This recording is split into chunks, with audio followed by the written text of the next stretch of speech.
Hi subscriber and viewers எல்லாருக்கும் வணக்கங்க. இன்றைக்கி சூப்பரான அருமையான டேஸ்டியான ரொம்ப ஹெல்த்தான ஒரு கீரை ரெசிபி, அதுவும் முட்டையை வச்சு எப்படி செய்கிறதுன்னு தான் பார்க்க போகிறோம். இதேமாரி முட்டை கூட கீரையும் சிக்கன் கூட கீரையும் சேர்த்து செய்கிறதுனால, முட்டை சிக்கன் இதெல்லாம் சூடுங்கிறதுனால, கீரையை சேர்த்து செய்கிறதுனால இந்த சூடை நம்ம தவிர்த்துக்கலாம். அது மட்டும் இல்லாமல் இது ரெண்டையும் சேர்த்து செய்கிறதுனால நம்மளுக்கு மிகப்பெரிய சூப்பரான சத்துக்களும் நம்மளுக்கு கிடைக்குது. அது மட்டும் இல்லாமல் இதை ரெண்டையும் சேர்த்து செய்கிறதுனால அதிகப்படியான சுவையில் இருக்கும். இது சப்பாத்தி, ஒயிட் ரைஸ் இதுக்கெல்லாம் ரொம்ப அருமையாக இருக்கும். அது மட்டும் இல்லாமல் நிறைய ஸ்பைசஸ்லாம் சேர்த்து இது கூட செஞ்சுருக்கிறோம். என்னென்ன ஸ்பைசஸ்லாம் சேர்த்து செஞ்சுருக்கிறோம் அப்படின்னு இந்த வீடியோவில் நம்ம பார்க்கலாம்.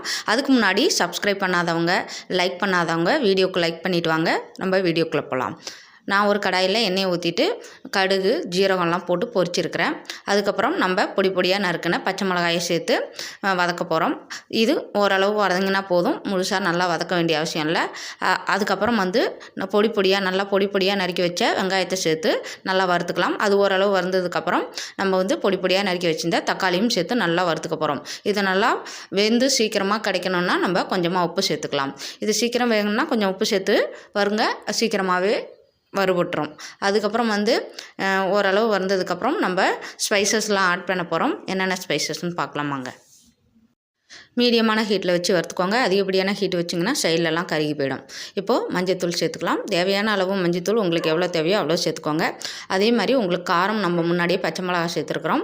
ரெட் சில்லி பவுடர் நீங்கள் எவ்வளோ உங்களுக்கு காரம் வேணுமோ அதேமாரி கொஞ்சமாக சேர்த்துக்கோங்க. இப்போ நான் சேர்த்த அளவுக்கே சேர்த்துக்கோங்க, கரெக்டாக நல்லாயிருக்கும். இது நல்லா வறுபட்டதுக்கப்புறம் நம்ம 2 முட்டையை இதில் உடச்சி இதேமாரி ஊற்றிக்கிறோம். இதேமாரி ஊற்றிக்கிட்டு நல்லா கிளறி விட போகிறோம். இப்போது ஹீட்டை கொஞ்சம் குறைச்சி வச்சுக்கோங்க. இன்னுமே அடிபிடிச்சி கருகிடும். அதனால் கொஞ்சம் குறைச்சி வச்சுக்கோங்க.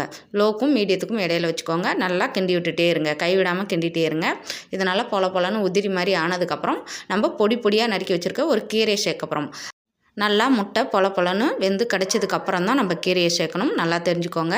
இப்போ நல்லா பொடியாக நறுக்கி வச்சுருந்த பாலக்கீரையை நம்ம இது கூட சேர்க்க போகிறோம். நல்லா சேர்த்ததுக்கப்புறம் நல்லா கிண்டி விடுங்க. தண்ணி எதுவும் சேர்க்க வேண்டியதில்லை. இது கூட வதக்கி விட்டாலே போதும். அது நல்லா நீர் விட்டு நல்லா வெந்து வந்துடும். அதுக்கப்புறம் நம்ம உப்பு இல்லைன்னா கொஞ்சமாக ஆட் பண்ணிக்கலாம்.